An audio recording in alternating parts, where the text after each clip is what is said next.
दाऊद क्या है sir?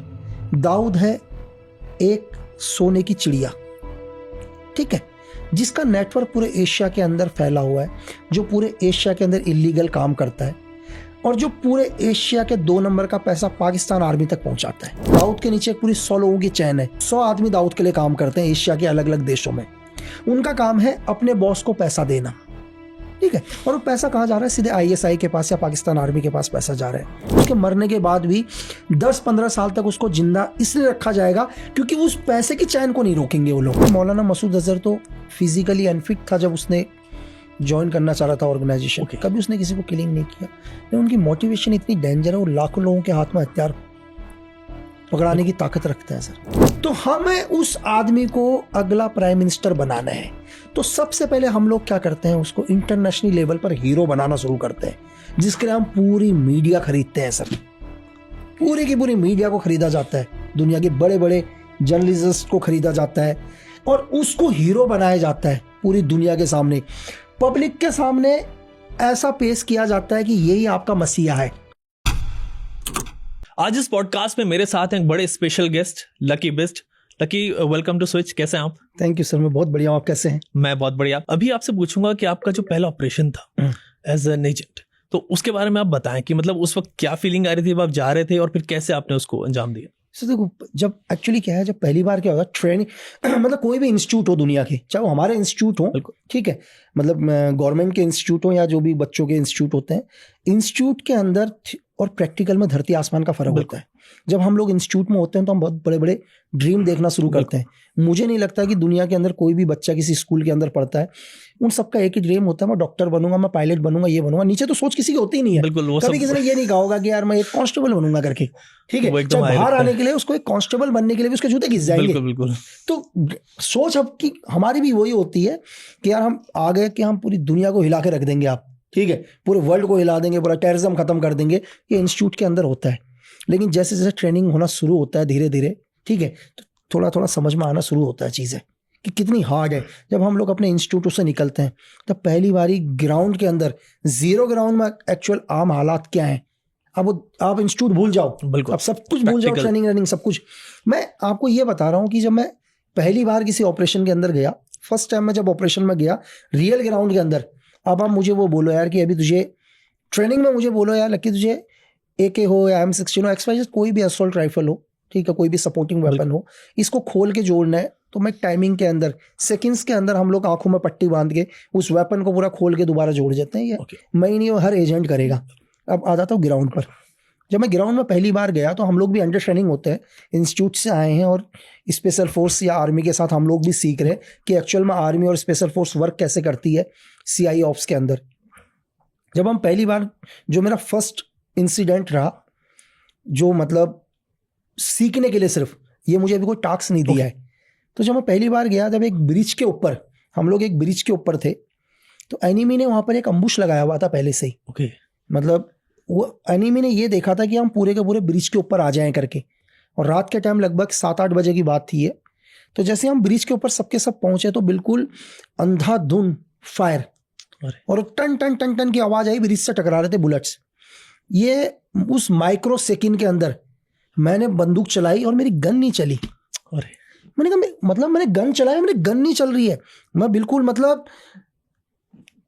Shock हो गया कि यार मेरी गन नहीं चल रही, मतलब क्या हो गया, गन को नहीं चल रही। मैंने मैगजीन उतारा, दोबारा मैगजीन लगाया, दोबारा गन को चला रहा हूं तो गन चल नहीं रही है।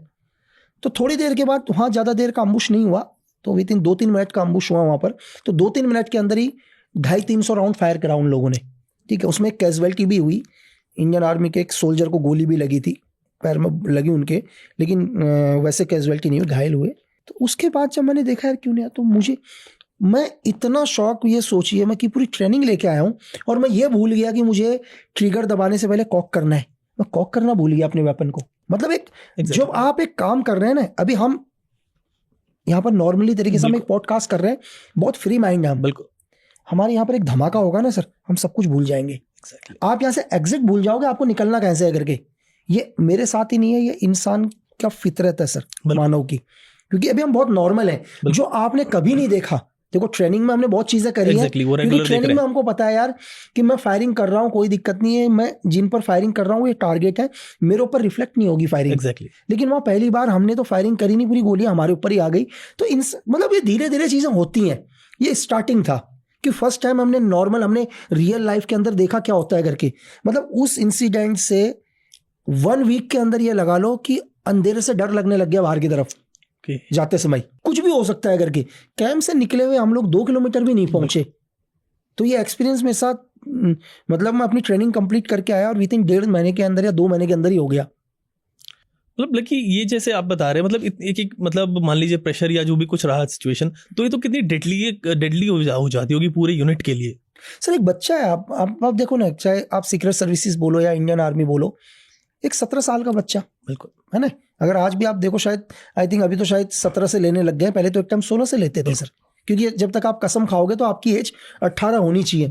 आज के टाइम में मुझे लग रहा है कि यार 18 साल के लड़के को यहाँ दिल्ली में पता नहीं होगा उसको करना क्या है। बिल्कुल 20 साल के बाद तो सोचना शुरू करता मैंने अपनी लाइफ में करना क्या है। एग्जैक्टली। ठीक है, एक 18 साल का बच्चा ऑपरेशन करने जा रहा है, बिल्कुल, है ना। तो और जो जिन लोगों ने उसके खिलाफ अम्बुश लगाया हुआ है या जो उसके ऊपर अटैक करने वाले हैं, हेवीली ट्रेन्ड है सर, वो भी एक्सपीरियंस है बहुत पहले, एक्सपीरियंस है उनको पूरा का पूरा। तो आदमी क्या है, एक इंस्टीट्यूट आपको देखो, दुनिया का कोई भी इंस्टीट्यूट, अगर आप चलो इंस्टीट्यूट, मतलब कुछ लोग आर्मी को लैंग्वेज में नॉर्मली नहीं समझ पाते हैं, बहुत वर्ड्स का आर्मी के वर्ड्स और सिविल के बहुत होते हैं, तो मैं आपको वैसे बताता हूं कि धरती का कोई भी टीचर किसी स्टूडेंट को ये नहीं बोल सकता कि मैं तुझे एक IAS बनाऊंगा करके, बच्चे के ऊपर ही है ना सर। आप दुनिया का कोई भी गुरु लेके आ जाओ, एक टीचर से हजारों लोग, हजारों बच्चे पढ़ते हैं ना, बिल्कुल, हजारों में से एक की सक्सेस होता है। सेम वही आप आर्मी के इंस्टीट्यूट लगा लीजिए या सीक्रेट सर्विसेज के इंस्टीट्यूट लगा लो आप, सेम हजारों सोल्जर्स वहां से ट्रेनिंग करते हैं, उनमें से एक ही बहुत कम लोग होते हैं जो सक्सेस होते हैं। तो सेम सिचुएशन वहां भी है सर। फाइन। लेकिन जैसे आपने बताया अभी ऐसी एक सिचुएशन आ जाती है, तो क्या कभी ऐसा भी होता है कि इंटेल फेल हो गया और बीच में फंस गए? बहुत बारी मैं आपको और चीज़ें, जैसे आपने बोला कि इंटेल फेल होना, चलो ये मैं आपको बताऊं कि हमने एक ही चीज़ सीखा है कि एक स्पाई के लिए, मतलब मेरे लिए, अगर मैं जैसे एज ए सीक्रेट सर्विस होने के नाते एक एजेंट या आप कुछ भी बोल लीजिए, मेरे लिए दुनिया की जो सबसे महंगी चीज़ है ना सर, सबसे कीमती चीज़ है मेरे लिए इन्फॉर्मेशन। इस दुनिया में इन्फॉर्मेशन से कीमती चीज़ इस धरती में आज मुझे बोल दे कोई और है सर, कुछ भी नहीं है। कोहिनूर का जो हीरा है ना, वो भी इन्फॉर्मेशन से महंगा नहीं है सर। कल सुबह 9 बजे, 9:15 बजे जब कल मार्केट खुलेगा, इंडियन मार्केट जो भी खुलता है, अगर आपको पता हो कि कल मार्केट में क्या होने वाला, तो शायद आप बिलियनियर बन जाओ सर। ये इन्फॉर्मेशन ही है ना। तो इन्फॉर्मेशन से महंगी चीज कुछ भी नहीं है। नॉलेज इज पावर, ये एजेंसी के लिए सबसे सटीक वर्ड है सर। लेकिन और इन्फॉर्मेशन को पाना दुनिया में सबसे मुश्किल है। सबसे मुश्किल है कि आप किसी दुश्मन के इलाके में जाकर वहां का इंट लेके आ रहे हो, ये दुनिया में सबसे मुश्किल काम, दूसरी धरती पे। लेकिन इससे भी मुश्किल पता है क्या है? इससे भी मुश्किल काम है कि हम एक गलत इंफॉर्मेशन किसी स्पाई को दे दें, वो ज्यादा मुश्किल है। मतलब मैं एक एजेंट, मैं ऐसी इंफॉर्मेशन दूं अपने दुश्मन देश को जो मैं चाहता हूं, और मेरे दुश्मन देश को ये लग रहा हो या मेरे एनिमी को लग रहा हो कि वो इंफॉर्मेशन उसको मिल रही है, एक्चुअली उसको मिल नहीं रही है, मैं उस तक पहुंचा रहा हूं। मैं एक एग्जांपल बताता हूं फॉर कैसे, कि एक इंफॉर्मेशन आई कि कुछ एक मिलिटेंट के हैं, इंसर्जेंट के हैं, लोगों से टैक्स कलेक्शन कर रहे हैं। ओके, ये हमारे साइफर जो होता है एक सिग्नल का होता है, जैसे हम लोग सिग्नल अपने डेट पर बात करते हैं, तो इनको इन्फॉर्मेशन मिली कहीं से कि कुछ एक मिलिटेंट आ रखे हैं, जबरदस्ती टैक्स कलेक्शन कर रहे हैं। अब एक अच्छी चीज थी यार, इस टाइम मतलब मौका था मिलिटेंट को खत्म करना।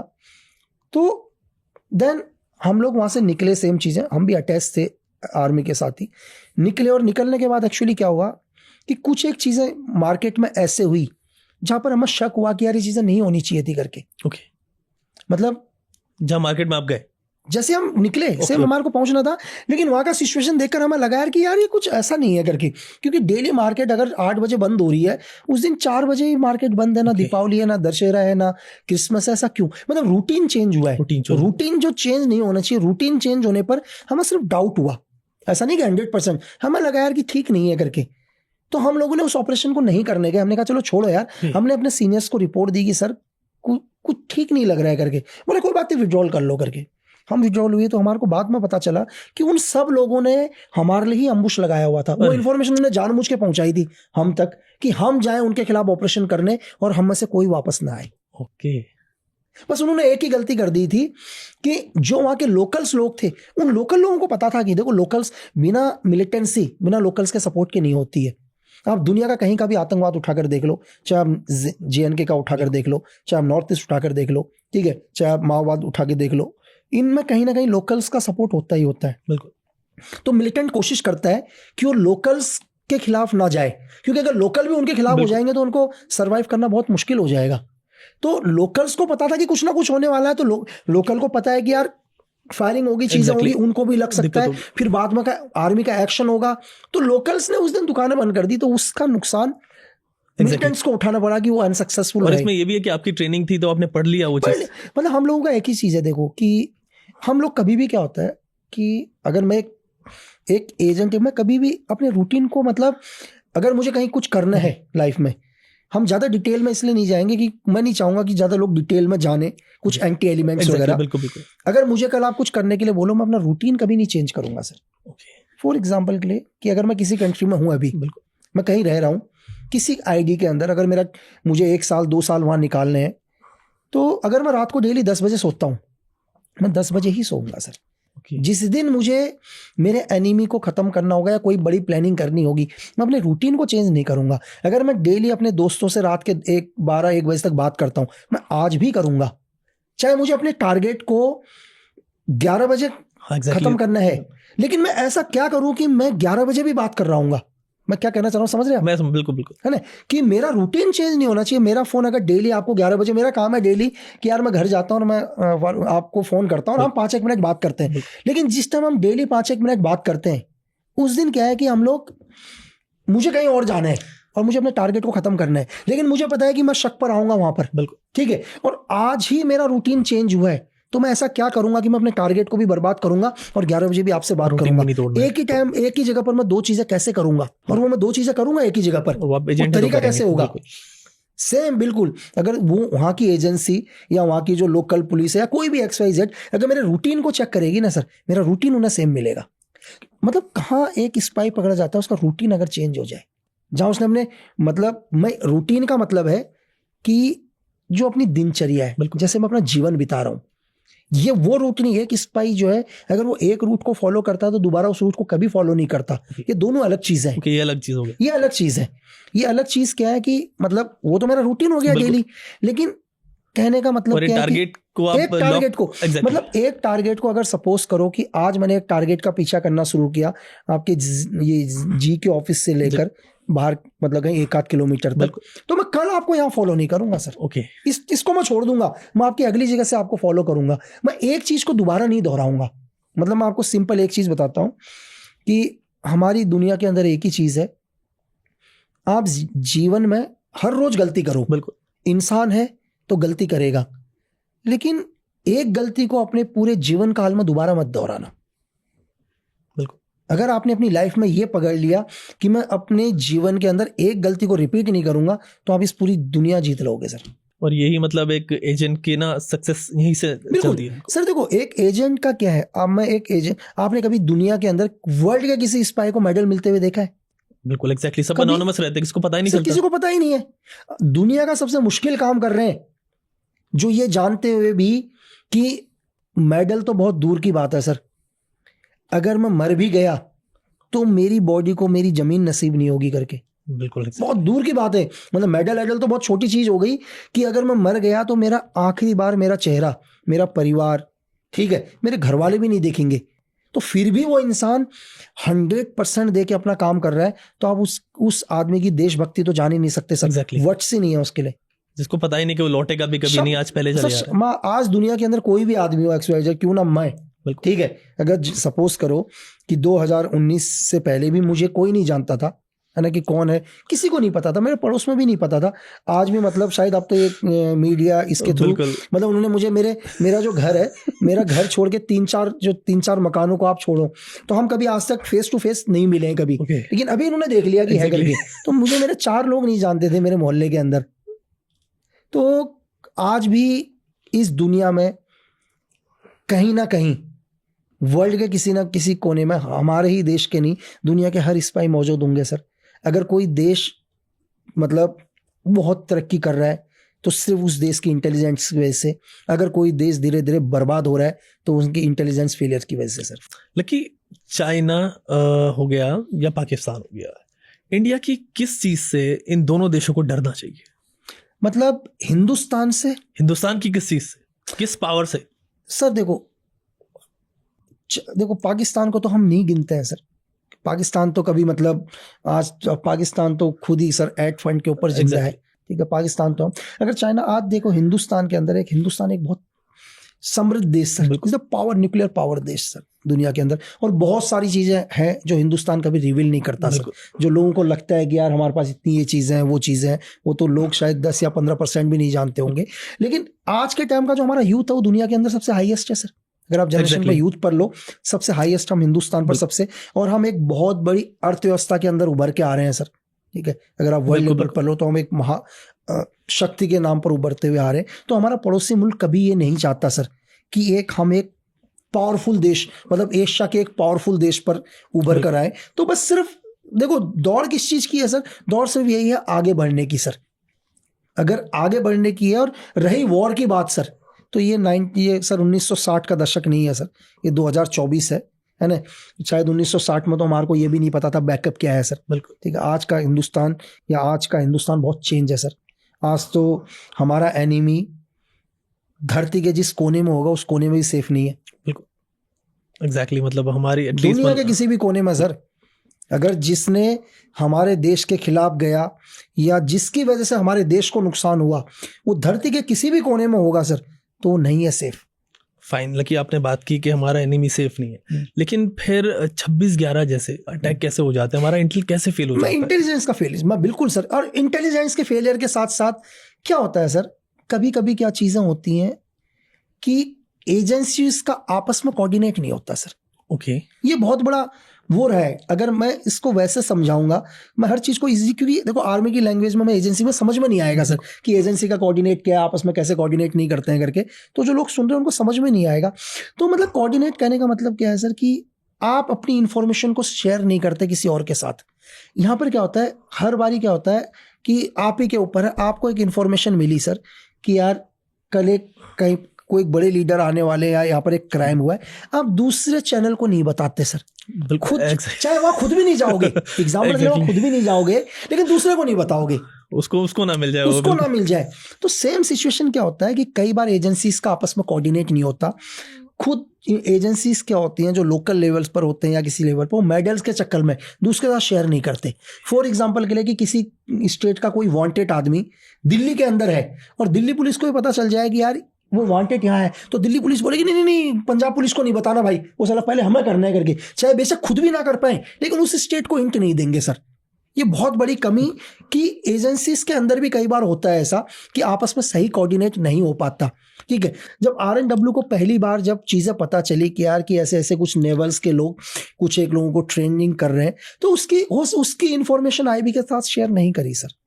एक बहुत बड़ा इनपुट रहा है ये चीज़ कि अगर हो सकता है कि सपोज करो RNW ये इंफॉर्मेशन IB के साथ शेयर कर देता कि कुछ एक लोग हैं जिनको पाकिस्तान की नेवी ट्रेन कर रही है, तो IB भी अलर्ट हो जाती सर। बिल्कुल। सेकंड चीज पर IB अलर्ट होती कि चलो वो लोग उस टाइम तो पाकिस्तान में ट्रेनिंग, देखो ट्रेनिंग तो कोई भी करा सकता है ना सर, आप उनकी ट्रेनिंग कराने में तो रोक नहीं लगा सकते, लेकिन कल हमें हिंदुस्तान के अंदर सपोज करो कि उन्हीं लोगों को ट्रेनिंग देना शुरू करते हैं, तो जो भी एजेंसीज होंगे अपने अपने देश को कर देंगे भाई इंडियन आर्मी कुछ एक लोगों को ट्रेन कर रही है, तो वो इनपुट शेयर ना करना IB के साथ। पहली चीज, अगर IB को इंफॉर्मेशन मिल जाती तो IB हर स्टेट की लोकल इंटेलिजेंस के साथ ये इंफॉर्मेशन शेयर कर सकती थी। जब ये इंफॉर्मेशन शेयर करती तो महाराष्ट्र में जब पहली बार लोकल्स ने बोला कि उन्होंने कुछ एक लोगों को बोट से नीचे उतरते हुए देखा, क्योंकि महाराष्ट्र की इंटेलिजेंस यूनिट के पास पहले से इंफॉर्मेशन होती ना सर। बिल्कुल। क्योंकि जब अगर आपको मैं बोलूं कि यार एक बहुत सारे लोग हैं जो इस टाइप के दिखते हैं, वो दिल्ली आ सकते हैं करके, आपके जहन में एक चीज होगी, आप हल्की सी भी चीज को लोगे। तो उस लेवल पर जब महाराष्ट्र पुलिस को कुछ लोकल्स ने बोला, उसको सीरियस नहीं लिया उन लोगों ने। तो गलती कहां से हुई सर? गलती वहां से शुरू हुई जिसका खामियाजा पूरे हिंदुस्तान को भरना पड़ा सर। तो उसके बाद हिंदुस्तान ने डिसाइड किया और बहुत चीज़ें चेंज हुई सर। तो हम लोग कहते हैं कि हम अपनी गलतियों से सीखते हैं। तो मैं यही कहूंगा कि यार भविष्य में कभी ऐसी गलती से ना सीखे हम। बिल्कुल। लेकिन जैसे कि ये 26/11 हुआ, हमने कसाब को पकड़ा भी, तो कसाब जैसे जो टेररिस्ट होते हैं उनको कैसे रखा जाता है?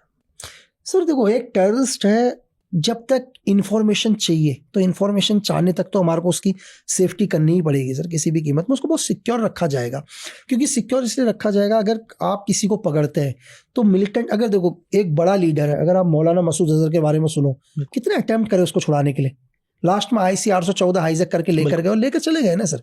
तो एक मिलिटेंट जिसको भी हम लोग पकड़ के रखते हैं तो उसका लोग बहुत बारी क्वेश्चंस करते हैं कि यार तुम इसके ऊपर इतना खर्चा कर रहे हो, तुम इसके ऊपर इतना खर्चा कर रहे हो। अरे किसी गवर्नमेंट को मजा थोड़ा ना आ रहा है सर। बिल्कुल। कसाब किसी का रिश्तेदार थोड़ी ना है यार। बिल्कुल, है ना, कि तुम इसके ऊपर इतना खर्चा कर रहे हो। आप लोग क्या चाहते हो कि उसको यार एक लोकल सेल में डाल दें और 4 लोग आके उसको मार के चले जाएं, या जो हमारे को इन्फॉर्मेशन चाहिए वो भी ना मिले। तो ये मजबूरी है गवर्नमेंट की, ताकि हम उसको दुनिया के लेवल पर दिखा सकें, उससे इन्फॉर्मेशन ले सकें और पूरे दुनिया को बता सकें कि पाकिस्तान अपने देश में क्या कर रहा है करके। तो उस चीज के लिए सिक्योरिटी दी जाती है सर, उसको एक स्पेशल सेल में रखा जाता है। कभी कभी ऐसे मिलिटेंट के लिए हम लोग, मैं डिटेल में नहीं बताऊंगा कि हम लोग किस तरह के चीजें करते हैं, कौन सा वे हम लोग बनाते हैं। तो खर्चा होता है गवर्नमेंट का। लेकिन मैं अभी भी ये कहूंगा कि गवर्नमेंट को सर कोई शौक नहीं है कि उन लोगों के लिए इतना खर्चा करना। वो तो हमारे सबसे बड़े दुश्मन है। गवर्नमेंट तो चाहती है कि जिस दिन मिले उसी दिन हम उसे शूट कर दें सर। लेकिन मैंने आपको क्या बोला अभी स्टार्टिंग में, फिर दोबारा पॉइंट पर आ गए, इन्फॉर्मेशन चाहिए सर, ताकि उससे हम इंफॉर्मेशन निकाल सकें और आने वाले टाइम में और भी बड़ी घटनाओं को रोका जा सके। ठीक है, लेकिन लोगों को क्या है सर, धरना प्रदर्शन की, खर्चा कर दिया, ये कर दिया, वो कर दिया, बिरयानी खिला रहे हैं सर। और ये जो बोलने वाले हैं सर, जो भी ये लोग बोल रहे हैं कि बिरयानी खिला रहे हैं, तो मैं तो ये भी बोलूंगा, इन सब लोगों को फंडिंग करती है दूसरी एजेंसीज, इनको पैसे मिलते हैं बोलने के भी। बिल्कुल, ठीक है, ये चीज होती है। और तभी देश के अगेंस्ट ये चीजें कर रही होती है, गवर्नमेंट के अगेंस्ट जाते हैं अपनी। देखो मैंने आपको बोला कि दुनिया का, मैंने आपको बताया कि किसी भी एजेंसी का टारगेट है किसी देश की सरकार को गिरा देना, उस देश को बर्बाद करना। आपको क्या लगता है कि हमारे हिंदुस्तान के अंदर रहकर क्या उनका एजेंसीज यहाँ इंटरफेयर नहीं कर रही होंगी? बिल्कुल, कितनी कर रही होंगी एजेंसी, यहाँ भी होंगी ना सर।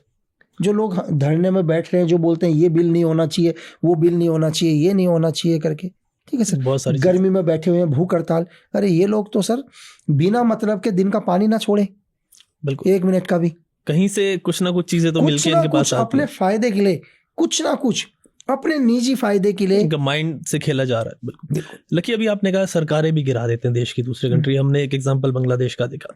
पाकिस्तान में इमरान खान निकल गए। इमरान खान का ये कहना था कि उनकी देश की जो सरकार है वो US गिरा, उन्हें खुला कहा कि लेटर में आया था। बिल्कुल बिल्कुल बिल्कुल। तो ये किस तरीके से चीजें होती है, गवर्नमेंट किस तरीके से गिरती है? और दूसरी चीज ये भी बताएं कि आर्मी वहां की कैसे कंट्रोल करती है उनके देश को। दो चीजें। किसी भी देश की गवर्नमेंट को जब एक एजेंसी को टारगेट दिया जाता है गवर्नमेंट को गिराने का, पहले कोई एजेंसी क्यों गिराएगी सर गवर्नमेंट को? हाँ, ये भी बात है। पहला क्वेश्चन तो यहां से आता है ना यार, क्या पड़ी है किसी को कि इस देश की गवर्नमेंट को गिराया जाए करके? तो सबसे पहले दिमाग में पहली बार क्लिक कब आता है कि किसी देश की गवर्नमेंट को गिराने का? पहला क्या है कि सपोज करो कि जिस देश की गवर्नमेंट को हम गिरा रहे हैं, पहले तो क्या वो डायरेक्ट आपका दुश्मन तो नहीं है? पहले अगर डायरेक्ट दुश्मन है तो सब तो चीजें खत्म हो गई फिर तो। ठीक है, कि अब दुश्मन है तो यार ये तो दुश्मन है तो इसको तो गिराना ही पड़ेगा।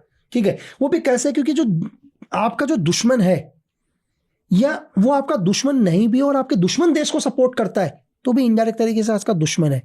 अब हम देखते हैं कि सरकार को क्यों गिराना है। पहले तो मैंने आपको बताया क्यों गिराना है। जो वहां की जो गवर्नमेंट है, वो गवर्नमेंट आपके फेवर में नहीं है। मैं कैसे, मैं जो टी शर्ट पहन के आया हूं, ये टी शर्ट मैं बनाता हूं एग्जाम्पल के लिए, लेकिन पाकिस्तान का जो प्राइम मिनिस्टर है वो बोलता है कि लक्की बिस्ट की टी शर्ट पाकिस्तान में नहीं बिकेगी भाई। अरे सर, मैंने अरबों रुपए लगा दिए एग्जाम्पल के लिए, अब इन टी शर्टों का करूं क्या? बिल्कुल ठीक है, अब मुझे तो टी शर्ट बेचनी है ना सर, तो लेकिन इमरान खान मेरी टी शर्ट नहीं बेचने दे रहा। अब मैं चाहूंगा इस इमरान खान को हटाना है पहले कैसे भी करके। सेकंड, फिर हम एक लीडर, जो हमारे को पता होता है कि एक लीडर है, हम हमारी एजेंसी को, आप हमारे पहली बार, अब यहाँ से एजेंसी का काम शुरू होता है सर। अब एजेंसी को बोला जाता है इमरान खान की सरकार को गिराओ। अब एजेंसी यहाँ से जाती है, पहले देखते हैं कि इमरान खान की सरकार को कैसे गिराएं। गिराने के लिए दूसरा कोई ना कोई तो चेहरा होगा जिसे सपोर्ट करेंगे। बिल्कुल ठीक है, अब वो उनके सपोर्ट में है या नहीं है। हम एक चेहरे के पास जाते हैं, उस चेहरे को बोलते हैं कि अगला प्राइम मिनिस्टर तू बनेगा करके, मेरी टी शर्टें बिकेंगी, बिल्कुल बिकेंगी करके। ठीक है सर, अब मेरी टी शर्टें बिकने के लिए मुझे उसे प्राइम मिनिस्टर बनाना है। मैं एक एग्जांपल टी शर्ट का दे रहा हूं। एग्जैक्टली, हम टी शर्ट नहीं बेच रहे नहीं, हम टी शर्ट नहीं बेच रहे, लेकिन ठीक है, इस टी शर्ट की जगह बहुत चीजें हो सकती है। तो हमें उस आदमी को अगला प्राइम मिनिस्टर बनाना है, तो सबसे पहले हम लोग क्या करते हैं, उसको इंटरनेशनल लेवल पर हीरो बनाना शुरू करते हैं, जिसके लिए हम पूरी मीडिया खरीदते हैं सर। पूरी की पूरी मीडिया को खरीदा जाता है, दुनिया के बड़े बड़े जर्नलिस्ट को खरीदा जाता है और उसको हीरो बनाया जाता है पूरी दुनिया के सामने, पब्लिक के सामने ऐसा पेश किया जाता है कि यही आपका मसीहा है, ठीक है। और उसको डाउनफॉल करना शुरू कर देते हैं सर। जो प्रेजेंट लीडर है उसकी हर कमी को दुनिया को दिखाना शुरू करते हैं। एक मीडिया का रोल भी इसमें आ जाता है हाईली लेवल पर सर। ये आप 1947 से देख सकते हैं कि कैसे यूएसएसआर मैनेज करता था पूरा, ठीक है। और उसके बाद हम लोग क्या करते हैं, ये तो हो गया एक तरीका। दूसरा हम क्या करते हैं, अब हम जाते हैं इमरान की गवर्नमेंट पर। हम इमरान की गवर्नमेंट में ये चीज ढूंढना शुरू कर देते हैं कि कौन इमरान से खुश नहीं है इसी की गवर्नमेंट में। वो भी, वो आपने बात बताई थी, वो लोग ढूंढेंगे जो खुश नहीं है, जो खुश नहीं। अब मैं उन्हीं को ढूंढूंगा ना जो खुश नहीं है। मुझे पता है कि इमरान की गवर्नमेंट में बहुत सारे लोग हैं जो खुश नहीं है लेकिन काम कर रहे हैं। अब हम उन लोगों को टारगेट करते हैं, ठीक है, उन लोगों को टारगेट करते हैं, उनको अपने भरोसे में लेते हैं। अब हमें क्या मिल गया, विभीषण मिल गए हैं लंका के अंदर। अब वो हमें इमरान की हर वो इंफॉर्मेशन देते हैं जो हमें पता है, जो हमें नहीं भी पता थी, ठीक है सर। बहुत सारी इंफॉर्मेशन, और ऐसी इंफॉर्मेशन भी जिससे इमरान का डाउनफॉल आ जाएगा पूरा का पूरा, ठीक है। मतलब बहुत सारे ऑपरेशन है, मैं क्या बताऊं। तो हमने उन लोगों को टारगेट करना शुरू कर दिया, वो लोग भी हमारे किस में आ गए, पक्ष में आ गए करके, ठीक है। तो आपने एक आदमी को धीरे धीरे क्या कर दिया सर, उन्हीं के लोगों को लेना शुरू कर दिया। वहां की पूरी, अब अभी भी हम लोग इलेक्शन नहीं करते, बिल्कुल, अभी भी हम लोग गवर्नमेंट नहीं गिराते। जब हम क्या करते हैं, हमारी जो एजेंसीज हैं वो ग्राउंड पर रिसर्च वर्क करना शुरू कर देती है कि अब कितने लोग मेरे आदमी के पक्ष में आ गए करके। तो अभी एजेंसीज की रिपोर्ट आती है कि सर अभी भी नहीं आए, अभी टाइम नहीं आया है, 30% ही। हम बोलते नहीं, अभी भी सरकार नहीं गिरानी है करके, चलो री इलेक्शन होंगे तो दोबारा इमरान गिर जाएगा करके, ठीक है। तो हम और वेट करते हैं। एक सरकार को गिराने में सालों लग जाते हैं सर, कभी कभी 10 साल 15 साल भी लग जाते हैं, 20 साल भी लग जाते हैं सरकारों को गिराने में, ठीक है। तो ऐसा नहीं है कि चीजें, और कभी कभी 2 साल में भी सरकारें गिर जाती हैं। तो जब बहुत सारे सिनेरियो, बहुत सारी, मतलब अब इसमें आप हनी ट्रैप से लेकर एवरीथिंग सब कुछ मान लो, ठीक है। उसके बाद हम लोग क्या करते हैं, कई बार इस इमरान की जितनी भी फंडिंग होगी या इनके लीडर्स की जितनी भी फंडिंग होगी, उन सब फंडिंग को विदेश में ही रोक दिया जाता है, ठीक है। मैं इसका एक छोटा सा उदाहरण भी आपको समझाऊंगा कैसे करके, कैसे इजराइल ने एक देश को ही खत्म कर दिया था करके। तो अब फिर इंटेलिजेंस की रिपोर्ट आती है कि अभी इमरान का बिल्कुल डाउनफॉल हो गया है सर, इसके पास पैसा भी नहीं है, लोग भी इसके पक्ष में नहीं है, ठीक है। ये सही टाइम है इलेक्शन कराने का। कट से सरकार गिरा के इलेक्शन कराया जाता है और अपने आदमी को खड़ा किया जाता है सर। बिल्कुल, इस तरीके से चीजें। और ये एक नॉर्मल बताया, इसके बीच में धमाके भी होंगे, लोग भी मरेंगे, वो एक सेकेंडरी है, बिल्कुल बिल्कुल, ठीक है। कई जगह धमाके भी होंगे, लोग भी मरेंगे। लोग किसके खिलाफ भड़केंगे सर? लोग तो प्रेजेंट गवर्नमेंट के खिलाफ भड़केंगे ना यार, कि धमाके हुए हैं तो जिम्मेदारी तो आपकी थी ना। बिल्कुल। तो कई बार तो सिचुएशन ऐसे होते हैं जिनको फॉल्स ऑपरेशन भी कहा जाता है सर। जैसे फॉल्स ऑपरेशन क्या होता है, अपने ही लोगों को मरवा देते हैं सर। ओके, मतलब फॉर एग्जांपल कि अभी पाकिस्तान ने एक फॉल्स ऑपरेशन किया, अपने ही लेफ्टिनेंट कर्नल को मरवा दिया सर। और नाम किसके ऊपर लगा दिया? बलोच आर्मी के ऊपर। अच्छा, क्योंकि उन्हें बलोच के खिलाफ एक्शन करना है ना। दाऊद जिंदा है या नहीं सर? दाऊद मर भी, सर देखो, जब दाऊद मर भी जाएगा तो 10 साल 15 साल तक दुनिया के किसी भी आदमी को नहीं पता चलेगा कि दाऊद मर चुका है। उसके पीछे 2 रीजन सर, बताएं। पहला रीजन तो यह है कि पाकिस्तान कभी एक्सेप्ट नहीं करता कि दाऊदी इब्राहिम पाकिस्तान की धरती में। तो यही बात है, पहला रीजन तो ये हो गया। अब हम इस रीजन को साइड कर देते हैं, तो हम दूसरे रीजन के ऊपर आते हैं। दाऊद क्या है सर? दाऊद है एक सोने की चिड़िया, ठीक है, जिसका नेटवर्क पूरे एशिया के अंदर फैला हुआ है, जो पूरे एशिया के अंदर इलीगल काम करता है और जो पूरे एशिया के 2 नंबर का पैसा पाकिस्तान आर्मी तक पहुंचाता है, ठीक है सर। अब एग्जांपल के लिए दाऊद उनका मेन बॉस हो गया और दाऊद के नीचे एक पूरी 100 लोगों की चैन है। मैं आपको ऐसे समझाता हूं, जो 100 आदमी दाऊद के लिए काम करते हैं एशिया के अलग अलग देशों में। उनका काम है अपने बॉस को पैसा देना, ठीक है। और वो पैसा कहाँ जा रहा है? सीधे ISI के पास या पाकिस्तान आर्मी के पास पैसा जा रहा है। दुनिया के, चाहे वो एक्सटर्नेशन मान लो, फिरौती मान लो, क्रिकेट की बैटिंग मान लो, सट्टा मान लो, वुमेन ट्रैफिकिंग मान लो, कुछ भी मान लो, उसका सारा पैसा दाऊद के पास जा रहा है।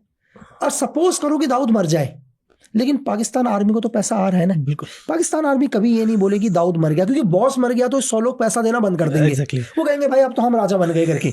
तो आप समझ रहे हैं कि सेकंड रीजन क्या है कि उसके मरने के बाद भी 10-15 साल तक उसको जिंदा इसलिए रखा जाएगा क्योंकि उस पैसे की चैन को नहीं रोकेंगे वो लोग। तो ये वजह रहती है, मतलब वही आप सही कह रहे हैं कि अगर वो मर भी जाएगा तो किसी को पता नहीं लगेगा, किसी को पता लगने नहीं देंगे। 10-12 साल तक नहीं पता, 10-12 साल तक। मैंने आपको बोला ना सर। Exactly. अच्छा आप ही मेरे को आपके लिए बोलता हूँ कि सपोज करो कि कोई आपको डेली आगे 100 रुपए दे के जा रहा है। मैं आपको बोलता हूँ कि यार डेली बोलता है कि एक काम करना यार, ये पीछे एक मंदिर है, इस मंदिर में 100 रुपए चढ़ा देना, या कोई भी दरगाह है चढ़ा देना।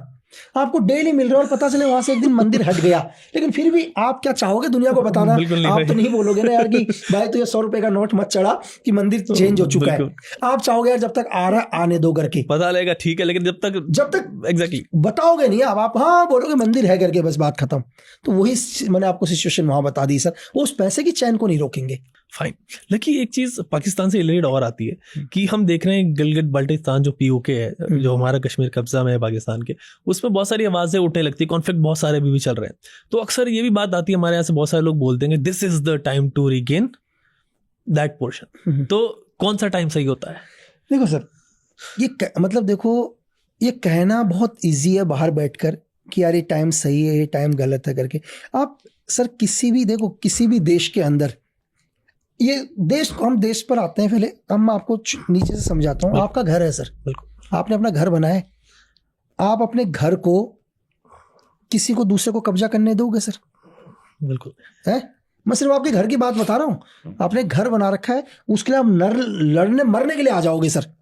आप किसी देश की कई किलोमीटर की जमीन को इतना आसान नहीं होता लेना सर, बिल्कुल है ना सर। आप जब अपना 2000, 5000, 1 एकड़ की जमीन देने के लिए मरने के लिए रेडी हो जाओगे, गोली खाने के लिए रेडी हो जाओगे कि मैं जमीन का टुकड़ा नहीं दूंगा, और आप बाहर बैठ के बात करते हैं यार ये हजारों किलोमीटर की जमीन लेके आ जाओ करके। तो ग्राउंड पर बात करें ना सर, देखो बात करें रियल ग्राउंड के ऊपर।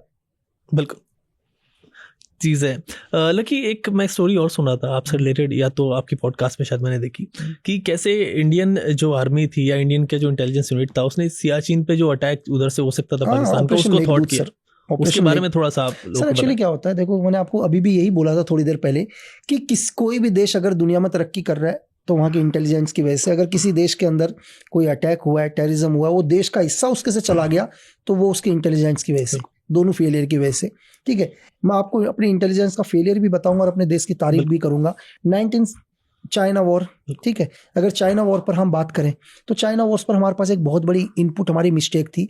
हम ये समझ रहे थे कि यार चाइना के पास एयरफोर्स बहुत मजबूत है करके, जबकि ऐसा नहीं था। अगर हम उस टाइम हमारे पास सही इनपुट होती और हम अपने एयरफोर्स का यूज करते तो शायद हम उस वॉर को नहीं हारते सर। लेकिन एक ही इनपुट हमारे पास नहीं थी, क्या नहीं थी? कि उनकी एयरफोर्स कमजोर है करके। हमें ये लगा कि यार हम एयरफोर्स का यूज करेंगे तो चाइना एयरफोर्स का यूज करेगा करके। ये एक बहुत बड़ा फेलियर रहा हमारे इंटेलिजेंस का। अब हमारी इंटेलिजेंस की एक तारीफ कि हमारे सीक्रेट सर्विस को एक इनपुट मिलता है, और ये इनपुट मिलते ही, इनपुट क्या था? इनपुट यह था कि यार पाकिस्तान ने 50,000 लगभग जूतों का ऑर्डर किया और एक ड्रेस का ऑर्डर किया है जो कम से कम -20 डिग्री टेम्परेचर पर काम कर सकते हैं करके। अब यार पहली बार इंटेलिजेंस का माथा कनक गया। यार चलो 2-4 हो तुम, अगर कहीं जा रहे हो, सपोज करो चलो तुम एक ट्रेनिंग भी करा रहे हो, अगर आप पिकनिक मनाने के लिए जा रहे हो या कहीं भी जा रहे हो, तो यार आप 2, 4, 5, 10, 100, 150 ड्रेस लोगे आप, ठीक है। लेकिन अब 50,000 जूतों का ऑर्डर दे दिया और 50,000 आपने ड्रेस का ऑर्डर दे दिया करके, मतलब इतना बड़ा क्या करने वाले हैं भाई? बिल्कुल एग्जैक्टली, ठीक है। मतलब ऐसी कौन सी जगह हो गई कि तुम -20 डिग्री 40 डिग्री टेम्परेचर पर जाने के लिए तैयार हो? तो दिमाग खनका कि यार एक ही जगह है जिस जगह को पाकिस्तान कैप्चर करना चाह रहा है, वो कौन है? सियाचिन। ठीक है, जबकि पाकिस्तान ऑर्डर दे चुका है। अब जब पाकिस्तान ऑर्डर दे चुका है तो अब इतनी जल्दी तो हम भी एक्शन नहीं कर सकते सर। अब जब जिसको टाइम लग रहा है, क्योंकि सेम सिचुएशन तो हमारे साथ भी है ना भाई। अगर आपको मैं ये बोलूं कि यार आपको जैसलमेर में जाना है, 50 डिग्री टेम्परेचर वहां पर चल रहा है, तो आप उस हिसाब से इक्विपमेंट बनाकर जाओगे। अगर दूसरा नहीं जा पा रहा तो आप भी तो नहीं जा पाओगे। हमें भी वो चीज चाहिए, हमें भी चीज अच्छी है। तो पहली बार हमारी इंटेलिजेंस के लिए एक बहुत बड़ा टास्क था सर ये। हमारी इंटेलिजेंस के लिए क्या टास्क था कि कैसे भी करके डिले करवाओ। अब देखो, आप पाकिस्तान आर्मी को तो नहीं रोक सकते ना सर, क्योंकि वो किसी और देश का मामला है, आप उनकी आर्मी को चाहकर भी नहीं रोक सकते। लेकिन आप एक ही चीज में डिले पैदा कर सकते हो कि वो सामान उन तक ना पहुंचे जिस सामान के बिना वो जा नहीं सकते। एग्जैक्टली, है ना? बिल्कुल। तो अब पहली बार हमारी एजेंसी ने क्या किया, उन लोगों के साथ दोस्ती करना शुरू किया जिस कंपनी ने सारी की सारी डील ली थी, ठीक है सर। उनके साथ धीरे धीरे दोस्ती हुई, उनको फंड से मदद करना शुरू किया, जो भी उनको जरूरत थी वो सब देना शुरू किया। बस डिले किस चीज में करवाया? उनको सामान दिलवाने में। जब तक उन्हें सामान नहीं मिला, हमने अपना सामान लेके हम एयरलिफ्ट होके हमने पूरा ग्लेशियर कैप्चर कर लिया, और आज भी सियाचिन हमारे पास ही है सर। बस एक इंटेलिजेंट की इनपुट मिली और उस इनपुट से आज भी हमारे पास है। तो आप समझ सकते हैं कि एक इंटेलिजेंस का क्या वैल्यू होती है, क्या मकसद होता है सर, मतलब कितनी इंपॉर्टेंट चीज है। बिल्कुल। हमने सियाचिन की बात की अभी, लकी सियाचिन से थोड़ा सा इधर आएंगे चाइना की तरफ। चाइना मतलब एक अलग तरीके की मतलब चीज़ें हमारे साथ करता है एलएसी वगैरह पे। नॉर्थ ईस्ट में बहुत अलग तरीके से टेररिज्म को फंडिंग करता है, तो किस तरीके से वो करता है? आपने सब चीज़ें अपनी आंखों से नॉर्थ ईस्ट में देखी हैं, वो थोड़ा सा आप मुझे बताएं। सर देखो, नॉर्थ ईस्ट क्या है, बहुत, आप टीवी चैनल उठा के देख लो सर, आज भी आप कंटिन्यू 1 महीने के टीवी चैनल को फॉलो करो, मैं नहीं मानता कि 1 महीने के अंदर आप 3 घंटे की भी न्यूज नॉर्थ ईस्ट की दिखाओगे। बिल्कुल नहीं होती। मैं डेली देखता हूँ, आप डेली पता नहीं क्या क्या न्यूज चैनल्स में दिखाते हैं, लेकिन नॉर्थ ईस्ट की न्यूज क्यों नहीं सर? मतलब आप समझ सकते हैं कि नॉर्थ ईस्ट की न्यूज क्यों नहीं आ रही इस देश के अंदर। सबसे पहले क्या है कि नॉर्थ ईस्ट के अंदर सबसे पहले चाइना ने उनके दिमाग के अंदर एक चीज डाल दिया है। ये मैं आम लोगों की बात नहीं कर रहा हूं सर, मतलब उनके लीडर्स को दबा के फंडिंग, ठीक है, दबा के फंडिंग की तुम लोगों के अंदर ये भावना भर दो कि हमें हिंदुस्तान से अलग रहना है, और उसमें 100% लोग वो नहीं होंगे। दिखने क्या है, चाइनीज भी लुक वाइज में अगर आप नॉर्थ ईस्ट जाओ तो आपको जो उनका स्ट्रक्चर मिलेगा वो मिल टू चाइना या म्यांमार से बहुत मिलेगा, उसी टेरेन का है, उसी टेरेन का है। तो वहां पर बहुत सारे लोग क्या हो गए, चाइना और म्यांमार से आके बस गए उन्हीं के बीच में, और जो आम लोगों को क्या लगता है कि हमारे लोग हैं करके। अब देखो आप, हमारा एक मोहल्ला है और हमारे मोहल्ले के अंदर भी 8-10 लोग आ जाएंगे, बोलेंगे मैं भी यहीं रहता हूँ, और बोलेंगे यार भाई ये आदमी ठीक नहीं है करके। आपको लगेगा मेरा मोहल्ले का आदमी भी तो कह रहा है, मैं भी इसके साथ खड़ा हूँगा, लेकिन बेचारे आम लोगों को नहीं पता है हमारे नहीं है करके। भाई ये किसी देश की किसी एजेंसी का बहुत बड़ा प्लान है कि उसने अपने लोग तुम्हारे में डाल दिए, और वो लोग कह रहे हैं कि हमें हिंदुस्तान से अलग होना है तभी हम तरक्की कर पाएंगे करके, ठीक है। और उन लोगों को थोड़ा पैसों से मदद, फंडिंग करना शुरू कर दिया, दबा के वेपन देना शुरू कर दिया, और यहाँ पर पहली बार इंसर्जेंट बना दिए सर, एक इंसर्जेंट खड़े कर दिए। 36 इंसर्जेंट। मैं नॉर्थ ईस्ट की बात बताऊं सर आपको, ABCD, आप कोई भी वर्ड बोलो एक ग्रुप होगा, हर वर्ड पर एक ग्रुप होता है वहां पर, और उनके पास वेपन, मैं आपको क्या बोला हूं, लेटेस्ट वेपन। और उनके लीडर्स को देखो ना आप, कोई बैंकॉक बैठा हुआ है, कोई कहां बैठा हुआ है, अरबों की फंडिंग। तो पूरा ये क्यों? ताकि मतलब हम तरक्की ना कर पाए, हमारा पूरा फोकस। अगर आपको किसी को बर्बाद करना हो ना सर, आपको मैं और बताता हूं, देखो, और दूसरे तरीके से, किसी का घर है, आप दुनिया की हर चीज झेल लोगे सर, आप अपने घर का कलेश नहीं झेल पाओगे, ठीक है। आप पूरी दुनिया से लड़ लोगे, लेकिन अपने घर के कलेश से नहीं लड़ पाओगे। ना तो घर वालों को आप मार सकते हो सर, कुछ नहीं कर सकते। मेरी बात समझे? तो सेम चीज वही देश के ऊपर लाते हैं सर, वो हमारे देश के नागरिक हैं सर, क्या करें हम लोग, हमारे ही लोग हैं। जैसे मैंने आपको बताया कि आप अपने घर के कलेश से परेशान हो, अपने लोगों को मार नहीं सकते, सेम सिचुएशन यहां पर पैदा हो जाती है सर। हम उन लोगों को कोशिश कर रहे हैं बताने की, और धीरे धीरे, ऐसा नहीं है कि लोग नहीं समझ रहे हैं, पहले धीरे धीरे लोगों को समझ में आ रहा है करके। आज की जनरेशन चेंज है और वो धीरे धीरे समझ रही है, लेकिन ऐसा नहीं है कि एक ही दिन में सब कुछ पॉसिबल हो जाएगा, क्योंकि जिस टेररिज्म को, जिस इंसर्जेंट को फैलने में सालों लग गए, तो उसे खत्म करने में थोड़ा तो वक्त लगेगा सर। लेकिन चाइना भी बात करते हैं, चाइना अब डिफरेंट टेक्निक यूज कर रहा है आजकल। मैं देख रहा था, मतलब आप जैसे कि चीजें जानते होंगे, यूएस में इनकी बहुत सारी कंपनियां बैन कर दी, हुआवे इनका जो 5G पूरा स्ट्रक्चर फैला रहा था उसको हटा दिया। हमारे यहाँ भी वो 5G लेना चाह रहा था कि उसको डेटा वेटा सारी चीजें मिलता रहे। तो और प्लस हर चीज, चाहे उनकी एप्स हो, चाइनीज एप्स इतनी सारी हमारी कंट्री ने बैन की क्योंकि वो देश का डेटा बाहर ले जा रहे थे। तो डेटा के जरिए पूरा ऐसा सिनेरियो बनाना चाह रहा है चाइना कि पूरी मतलब आगे दुनिया को कंट्रोल कर सके, इंडिया के अंदर चीजें कंट्रोल कर सके, क्योंकि डेटा तो नया तेल है। मतलब क्या क्या कि डेटा इज द पावर। दोबारा सर, दुनिया की सबसे महंगी चीज मैंने आपको बोला, इंफॉर्मेशन। बिल्कुल, दुनिया की सबसे महंगी चीज है ना। आप क्या कर रहे हो, आपका रूटीन क्या है, मतलब आपका रूटीन सामने वाले को पता चलना चाहिए कि आप कितने बजे उठते हो, क्या खाते हो, कहाँ रुकते हो।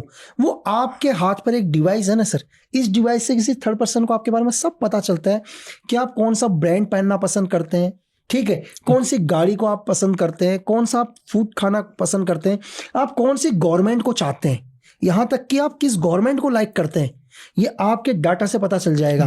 तो सामने वाले को ये पता होता है कि इस देश के अंदर कितने लोग हमसे प्यार कर रहे हैं, कितने हमसे नफरत कर रहे हैं। तो मैंने आपको बोला ना, सिर्फ इन्फॉर्मेशन का ही तो गेम है सर। एग्जैक्टली। अगर मैं आपको एक चीज बताता हूँ, छोटे से उदाहरण, मैंने डेटा कह दिया, वो आप उसको इन्फॉर्मेशन, वही सेम चीज है। बिल्कुल, मैं आपको इन्फॉर्मेशन की एक बात बताता हूँ। ये 2 कॉलोनी है और मैं एक लीडर हूं, और 2 कॉलोनी के अंदर मैं दोनों कॉलोनी के ऊपर सर्वेलेंस करना शुरू करता हूं, और मुझे एक समझ में आ जाता है, एक मोहल्ला सारा मुझे पसंद करता है, ये सारा मोहल्ला मुझे पसंद करता है, और दूसरा मोहल्ला मुझे पसंद नहीं करता। ये मुझे इन्फॉर्मेशन मिल चुकी है आपके एक डिवाइस से या कहीं से भी। अब मेरा कल वोट है, इलेक्शन है, मैं चाहूंगा आप वोट देने आओ, और मैं वो चाहूंगा वोट देने ना पहुंचे। बिल्कुल, मैं उसके लिए कुछ भी करूंगा, लेकिन वो वोट देने नहीं आ पाएंगे सर। बिल्कुल। तो गेम पूरा, मैं आपसे, गेम पूरा क्या है सर? गेम पूरा इन्फॉर्मेशन का ही है। आप ही हैं या भाई हैं या XYZ कोई भी है, आप बोलते हैं सर, आपको क्या लगता है कि पुतिन पावरफुल आदमी है या नहीं है? बिल्कुल है। आपको लगता है कि ट्रम्प पावरफुल है? आप पर्सनल ट्रम्प से मिले? बिल्कुल नहीं, ना आप पर्सनल पुतिन से मिले होंगे। आपको क्या लगता है कि दाऊद इब्राहिम गलत आदमी है? बिल्कुल, किसी ने तो आपको बोला है ना सर। पर्सनल तो नहीं मिले आप सर। बिल्कुल। आप कैसे डिसाइड कर सकते हैं सर कि इन्फॉर्मेशन के बेस पे, मतलब पर्सनल तो नहीं मिले ना सर। बिल्कुल नहीं। कोई ना कोई तो है जिसने आप तक पहुंचाया है, वो आप तक कितना सही पहुंचाना चाह रहा है सर, ये उसके ऊपर डिसाइड करता है। बिल्कुल। कितनी इंफॉर्मेशन देनी जरूर है, लेकिन कितनी देनी है वो बहुत इंपॉर्टेंट है। मेरे पास एक इंफॉर्मेशन है, और मैं वो इंफॉर्मेशन आज आपके मैं पॉडकास्ट में आया हूं, और मुझे ये पता है कि मुझे कितना बोलना है सर। इंफॉर्मेशन दूंगा, लेकिन कितना बोलना है वो मुझे पहले से पता है। एग्जैक्टली, मतलब कहाँ तक उसकी लिमिट रखनी है, कहाँ तक वो मैं नहीं बता सकता। लिमिट रखनी है। तो सेम यही गेम इंफॉर्मेशन का गेम है सर, कि कितना दुनिया को बताना है और कब दुनिया को बताना है। चलो आज हम बोलते हैं, मेरे पास एक इंफॉर्मेशन आई कि यार, एक इंफॉर्मेशन की एक आदमी ने कुछ एक हत्याएं करी या कुछ एक नुकसान किया, और मुझे लगता है कि यार कि नहीं, आज इस इंफॉर्मेशन को नहीं बताऊंगा। कब बताना है मुझे पता है, मैं उस दिन का वेट करूंगा। यही गेम जियो लेवल पर, जियो पॉलिटिक्स पर है सर। कब इंफॉर्मेशन को बाहर निकालना है, कब 2 देशों का वॉर कराना है, कब चीजें करनी है, सही टाइम पर सही चीज को बाहर निकालना, ये चीज़ है। लेकिन जो यूक्रेन रशिया का एक कॉन्फ्लिक्ट चल रहा है, काफ़ी वक्त इसको हो गया, हमने इसको डिस्कस किया, तो इससे रशिया का क्या मतलब, क्या चीज़ निकलती है, क्या फ़ायदा, टेरिटोरियल बेनिफिट से अलावा क्या फ़ायदा निकल सकता है? सर देखो, सबसे पहले तो मतलब रशिया क्या, मतलब ये कि ये आप क्या कहना चाह रहे हैं कि ये वॉर क्यों शुरू हुआ उस टाइम, या अभी क्या बेनिफिट है? अभी क्या मतलब, क्या बेनिफिट है अभी उसको ट्रैक देखो, वॉर से दुनिया में किसी का बेनिफिट नहीं होता सर, सिर्फ एक ही का बेनिफिट होता है, वो है वॉर इंडस्ट्रीज का। एग्जैक्टली। मेन देखो, मैं आपको ये भी बता दूं कि वॉर इंडस्ट्री का कभी ये मत समझना सर कि अगर कोई वॉर इंडस्ट्री उस देश की है तो अपने देश का हित चाहती है, ऐसा बिल्कुल भी नहीं है। ओके। अरे ये कभी गलतफहमी में मत जाना कि अगर मैं कल ये बोलूं, मैं आपको एक छोटा सा एग्जांपल बताता हूं कि अगर कल मैं हिंदुस्तान के अंदर मैं एक आर्म्स फैक्ट्री खोल रहा हूं, तो ये कभी मत सोचना कि मैं देशभक्त हूं सर। अच्छा है, इसका मतलब तो मैं ये बोलूंगा सर कि दुनिया में जो भी हॉस्पिटल खुल रहे हैं वो तो हमारे हिंदुस्तानियों के ही है ना, तो वो तो डेली प्रार्थना करना चाहिए कि हे भगवान कोई ना आए करके। बिल्कुल। क्यों? तो सेम तो गेम वॉर इंडस्ट्री का ही है ना।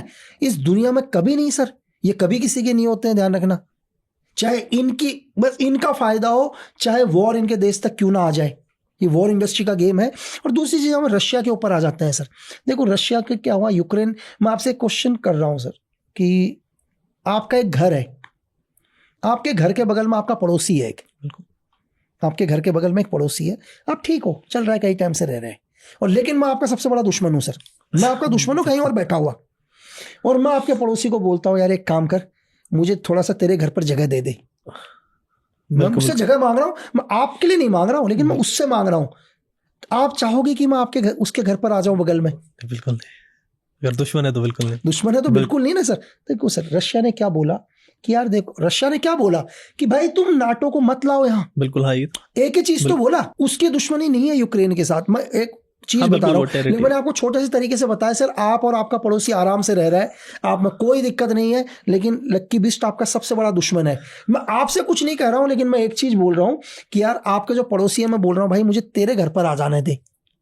तो अगर मैं उसके घर पर आ गया ना सर, आपकी रातों की नींद हराम हो जाएगी। बिल्कुल गलत तो नहीं है? बिल्कुल सही। तो बस तो क्यों चाहेगा रशिया की नाटो उसका सबसे बड़ा दुश्मन उसके पड़ोस में आके खड़ा हो जाए सर?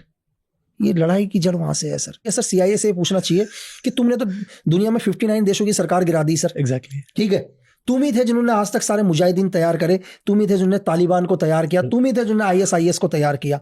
ठीक है सर, अगर मुझसे कोई ये पूछे कि इस दुनिया के अंदर धरती में सबसे ज्यादा वॉर किसने जन्म दिया है सर, मैं बोलूंगा CIA एंड MI5 ने सर, जिन्हें पूरी दुनिया का रुख चेंज करके रख दिया सर।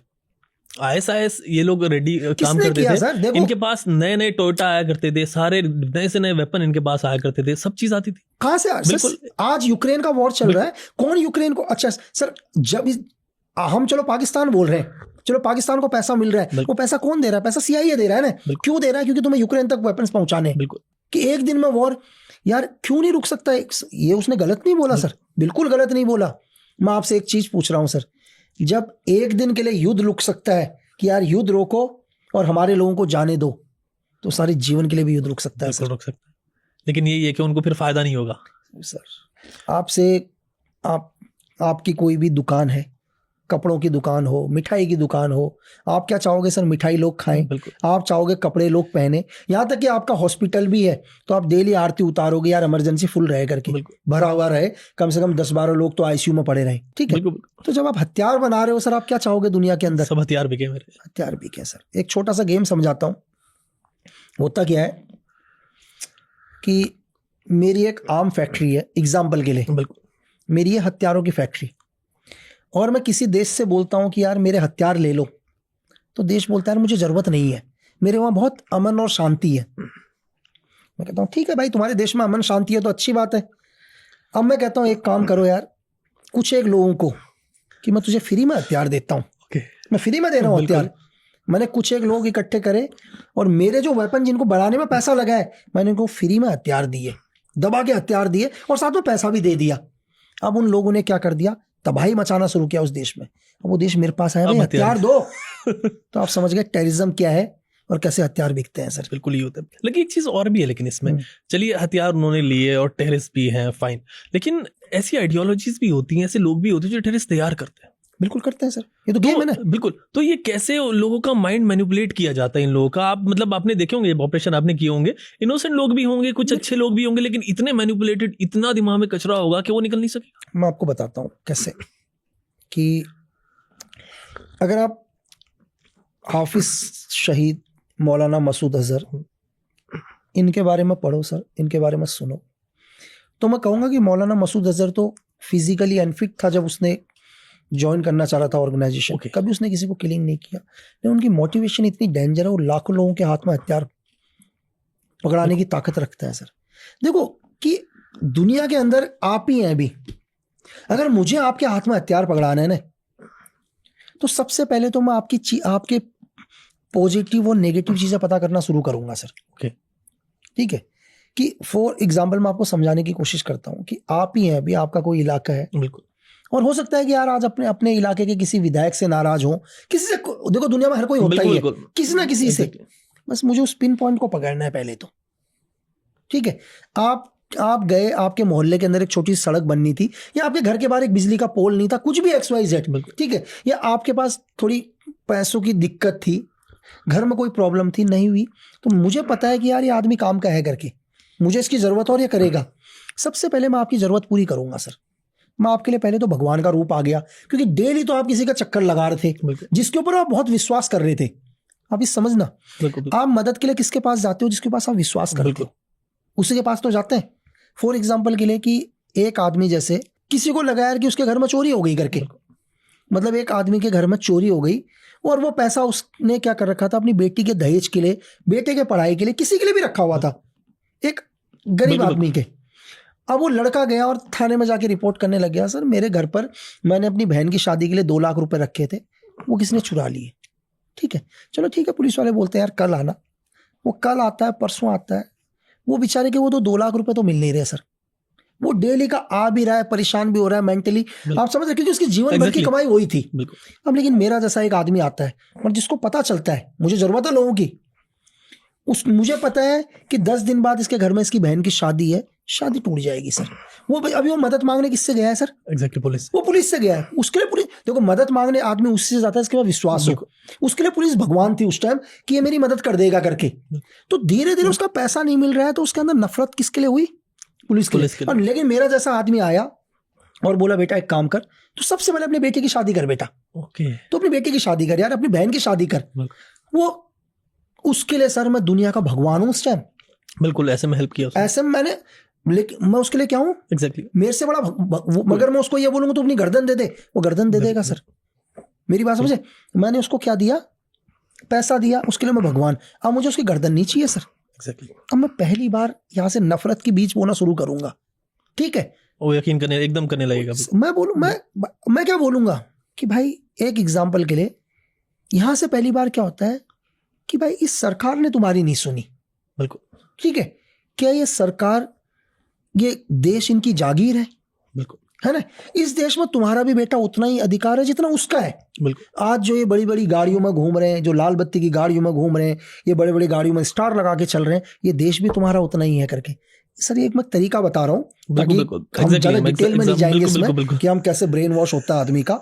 अब आप समझ गए तो कैसे सुसाइड बॉम्बर तैयार होते हैं सर, कैसे नफरत की आग पैदा होती है, कैसे लोग अपने शरीर में एक्सप्लोजिव लगा के आ जाते हैं। ये तो तरीका इंस्टीट्यूट होते हैं इसके। कल आप मुझे ही बोलो, अगर आप टेररिज्म बोलो तो टेररिज्म है क्या सर? मैं हर एक को बोलता हूँ कि टेररिज्म क्या है। टेररिज्म भी एक बिजनेस ही है। बिल्कुल। लेकिन कभी ऐसा हुआ कि मतलब जैसे अभी मैं पूछ रहा था उसको एक्सटेंड करूंगा कि कोई ऐसा बंदा मिला हो जो टेररिस्ट है और वो फिर बाद में सरेंडर उसने किया हो कि यार और ये सब चीज, तो वो कोई एक एक्सपीरियंस शेयर करें? बहुत सारे, मतलब मैं आपको ये भी बोलूं कि बहुत सारे, अगर आप नॉर्थ इंडिया के नॉर्थ ईस्ट में चले जाओ या JNK की STF में चले जाओ, आप वहाँ के SOG में चले जाओ, बहुत सारे मिलिटेंट है जो आज देश के लिए काम कर रहे हैं सर। बिल्कुल काम कर रहे हैं गवर्नमेंट के साथ। अब नॉर्थ ईस्ट में चले जाओ, सच्चा इंडियन आर्मी हो, इंडियन आर्मी के साथ मिलकर काम करते हैं। आप वहाँ की एक मणिपुर की एक बहुत अच्छी पुलिस फोर्स है। अगर आप मुझसे पूछो कि हिंदुस्तान की मुझे एक सबसे डेंजर पुलिस फोर्स कहाँ से, किसकी लगी सबसे डेंजर, तो मैं बोलूंगा मुझे मणिपुर कमांडो से डेंजर इंडिया में कुछ नहीं लगता सर। उनसे खतरनाक मेरी नजर में कोई भी नहीं है, इतने डेंजर है वो लोग। कैसे लगी? मतलब मणिपुर का जो एक मिलिटेंट, जो एक इंसर्जेंट है, वो जितना आर्मी से नहीं डरता उससे ज्यादा काम जाता है मणिपुर कमांडो से सर। क्योंकि मणिपुर कमांडो में 99% टेररिस्ट हैं, सलेंडर है सारे के सारे। ओके। तो लोग काम करते हैं। मतलब जब एक इंसान के समझ में आ जाता है उनका गलत यूज हो रहा है करके, बिल्कुल गलत यूज हो रहा है, उन्होंने वेपन, देखो सर एक लाइन का ही तो फर्क है। Exactly. एक लाइन का ही फर्क है कि देखो वेपन तो मैंने भी उठाया ना सर, वही काम इधर हो रहा है, वो इधर हो रहा है, लेकिन मैंने वेपन अपने देश के हित में उठा रखा है, उन्होंने देश के खिलाफ उठा रखा है।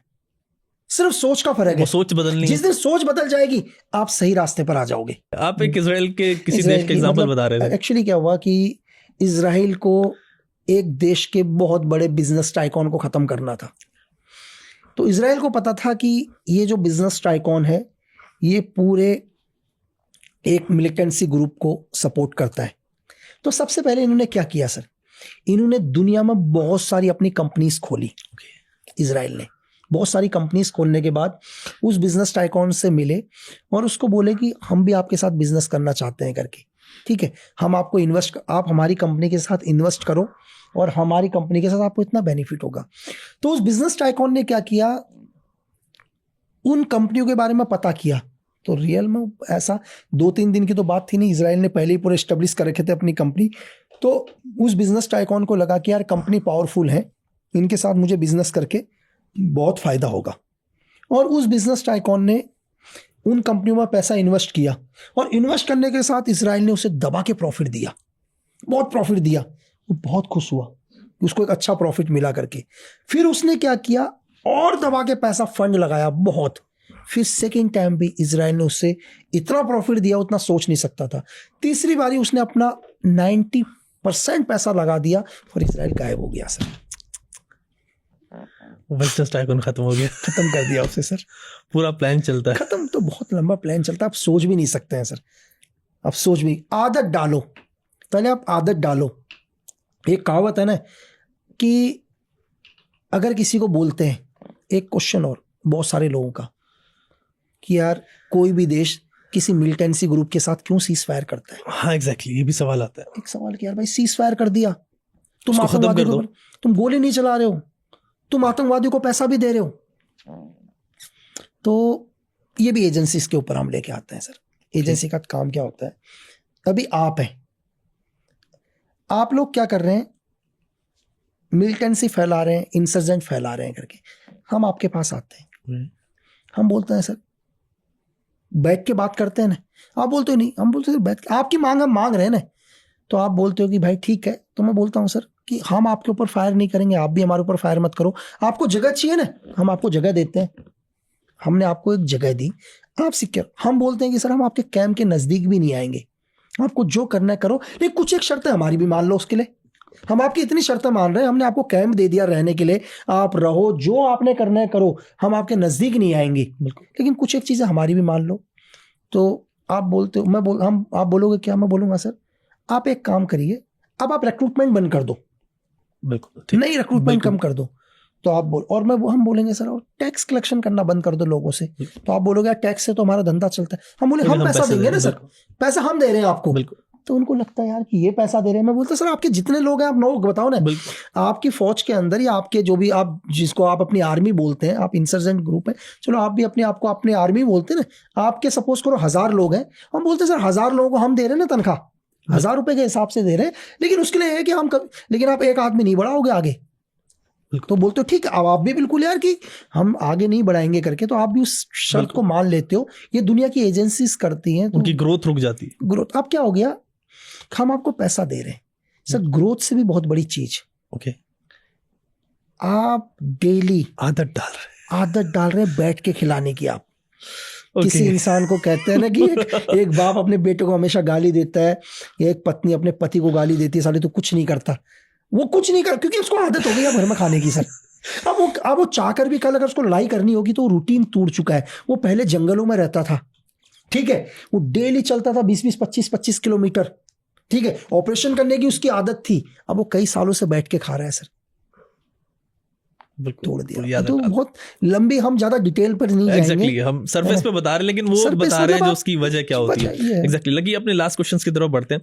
अभी एक चीज और पता है, अभी आपने इंसर्जेंसी की बात की, कश्मीर में इंसर्जेंसी होती है, हमारे यहाँ बहुत ज्यादा मिलिटेंसी टेररिज्म है, नॉर्थ ईस्ट में भी होता है, मतलब तो इसमें कश्मीर में जो मिलिटेंट्स हैं, नॉर्थ ईस्ट के जो मिलिटेंट है, इनमें आपको क्या फर्क लगता है, प्लस इनके जो ऑपरेशन है उनके करने के तरीके में क्या डिफरेंस है? यही क्वेश्चन मुझे आज भी पूछा था सेम, तो चलो क्वेश्चन अच्छा है सर, मैं सेम वही बात बोलूँगा कि कश्मीर में और मेरे लिए नॉर्थ ईस्ट में, अगर आप मेरा पॉइंट ऑफ व्यू लो तो मेरे लिए सर जो कश्मीर का जो सबसे बुरा हालात होते हैं, कोई बुरा टाइम है कि बहुत तगड़ी मिलिटेंसी है, इस टाइम कंटिन्यू ऑपरेशन हो रहे हैं, तो इतने बुरे सिचुएशन जो कश्मीर के हैं, वो मेरे लिए नॉर्थ ईस्ट का सबसे अच्छे दिन है सर, नॉर्थ ईस्ट का सबसे अच्छे दिन है। अगर आप मुझे कश्मीर में डिप्लॉय करो और मैं कश्मीर में ऑपरेशन करूं 1 महीना 2 महीना, जो कश्मीर का मेरा सबसे बुरा दिन रहेगा ना मिलिटेंसी के खिलाफ, वो नॉर्थ ईस्ट का मेरा सबसे अच्छा दिन होगा।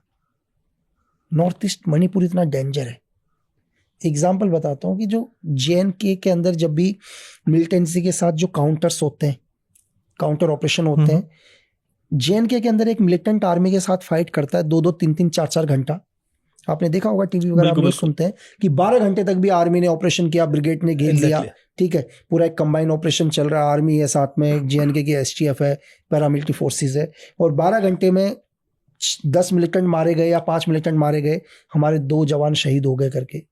लेकिन नॉर्थ ईस्ट के अंदर क्या होता है सर, जो नॉर्थ ईस्ट का जो इंसर्जेंट है ना, वो 12 घंटे फाइट नहीं करता सर, वो सिर्फ 2 ही मिनट फाइट करता है, 2 मिनट में 10 कैजुअलिटी दे जाता है सर, सिर्फ 10 कैजुअलिटी 2 मिनट के अंदर। 12 मिनट का तो मैंने देखा ही नहीं है नॉर्थ ईस्ट का आज तक कभी। लेकिन नॉर्थ ईस्ट का जो अम्बुश है वो दुनिया का सबसे खतरनाक अम्बुश है सर, उनकी प्लानिंग इतनी डेंजर है, वो इतनी तैयारी करते हैं, मतलब उनके अम्बुश में आया हुआ आदमी बच गया तो आप समझना आपको जीवन दान मिल गया। उनका फायर इस तरह से आता है जैसे भरी बरसात में जो बरसात की बूंदें आती हैं, और अगर कोई आदमी बोले कि यार मैं इन बरसात की बूंदों से दौड़कर बच जाऊंगा, तो पॉसिबल नहीं है सर। शरीर में कहीं ना कहीं, तो आपने एक इंसिडेंट सुना होगा आपने कि नॉर्थ ईस्ट में 2015 के अंदर डोगरा रेजिमेंट के ऊपर एक अटैक हुआ था जिसमें हमारे 18 सोल्जर शहीद हुए थे सर। एग्जैक्टली हुआ था, सुना होगा, उससे पूरे हिंदुस्तान हिला था। और आपने उसमें एक चीज और सुना होगा, हमारे 18 जवान शहीद हुए थे, उनका एक भी नहीं मरा था सर। आप समझ सकते हैं? बिल्कुल बिल्कुल। आप वहां की मिलिटेंसी सर, एग्जैक्टली, मतलब 18 जवान हमारे शहीद हो गए, उधर एक नहीं सर। बिल्कुल। तो उनका आप अम्बुश देखो ना सर, उनका किस तरह का अम्बुश होता है। और वहां का क्या है, आप जमीनी हालात देख लो वहाँ के, वो थोड़े से डिफरेंट हैं JNK से सर। JNK में हमें आर्क ऑफ फायर क्लियर नजर आता है, मतलब हम बहुत दूर तक देख सकते हैं। वहाँ का जो बनावट है जंगल का, जो जंगल में जो बड़े बड़े पेड़ हैं उसमें आसानी से दूर तक देख सकते हैं। लेकिन मणिपुर के अंदर बहुत कटीली झाड़ियाँ हैं, जो वहाँ की स्ट्रक्चर है, जो वहाँ का जो प्रकृति ने दे रखा है, वहाँ एनिमी आपसे 2 कदम भी नहीं दिखाई देगा सर, इतना मुश्किल है वहाँ पर। और वहाँ पर क्या है कि जो नॉर्थ ईस्ट के अंदर जो चीज़ है, नॉर्थ ईस्ट के अंदर क्या है, मिलिटेंट सीधा कोई भी इंसिडेंट करके गांव वालों के साथ मिल जाता है सर। ओके, उसको फाइंड आउट करना बहुत मुश्किल हो जाता है, ठीक है, उसको वहां से निकालना बहुत मुश्किल है। कोई ऑपरेशन उधर नॉर्थ ईस्ट का, क्योंकि आप वहाँ पे रहे हैं, दुनिया भर के उधर ऑपरेशन 1-2 ऑपरेशन आप शेयर करें, एक ऑपरेशन शेयर करें। सर नॉर्थ ईस्ट में तो हर रोज ही एक ऑपरेशन होता था सर, ऐसा कोई दिन ही नहीं है नॉर्थ ईस्ट में जिस दिन ऑपरेशन नहीं होता सर, ठीक है। नॉर्थ ईस्ट में मैंने आपको क्या बोला कि 36 टेररिज्म ग्रुप है नॉर्थ ईस्ट में, as a insurgent group, as मैं उन्हें टेररिस्ट नहीं बोलूंगा, तो एक इंसर्जेंट ग्रुप है 36। मैंने कहा ABCD, हमारे में एक कहावत है कि ABCD में ऐसा कोई वर्ड नहीं है जिस वर्ड के नाम पर एक ग्रुप नहीं है सर। और आप देखो ना, मतलब एक, मतलब सोच देखो, मतलब आप देखो, आप 15-15 साल के बच्चों ने वेपन्स उठा रखे हैं सर, क्या चाहिए पता नहीं। अरे रोड नहीं बनने दोगे, एक तो मतलब कि कैसे काम करेंगे भाई। वहां कोई भी कॉन्ट्रैक्टर चले जाए, कोई भी ठेकेदार चले जाए, तुम्हें अपना पैसा चाहिए, हर ग्रुप को चाहिए। अरे भाई एक आदमी को रोड का ठेका बनाने के लिए दिया है, 36 के 36 को चाहिए, 36 को चाहिए। एक आदमी को ठेका मिला हुआ है कि सपोज करो 1 करोड़ में उसने रोड बनानी है, एग्जाम्पल के लिए 1 करोड़ में जो सबसे पावरफुल ग्रुप आएगा वो बोलेगा भाई एक काम करो 20 लाख मुझे दे, ठीक है। दूसरा आएगा बोलेगा 10 में लूंगा, तीसरा बोलेगा, तो आदमी हाथ जोड़ देता है भाई। बिल्कुल। तो अब नॉर्थ ईस्ट पर हम कभी लंबी चर्चा करेंगे, नॉर्थ ईस्ट के ऊपर सर। बिल्कुल लकी, आज मतलब आप हमारे साथ कनेक्ट हुआ, आज इस बात को इतना ही रखते हैं इस पॉडकास्ट को, एंड हम कोशिश करेंगे आप दोबारा आएं, और जब आपकी बुक रिलीज होगी उसके लिए हम पहले से बधाई दे रहे हैं आपको, मतलब कांग्रेचुलेशंस आपके लिए, और मूवीज आएंगी वो भी हम देखेंगे, और इवन अपने व्यूअर्स से कहेंगे कि आप बुक पढ़ें, जब लकी की आ जाएगी हम भी ट्राई करेंगे कि लकी से तब कॉन्टैक्ट करें, और फिर बुक के अंदर क्या है वो भी आपको बताएं। थैंक यू सर, बिल्कुल। थैंक यू लकी हमारे साथ, थैंक यू सर जी, बिल्कुल।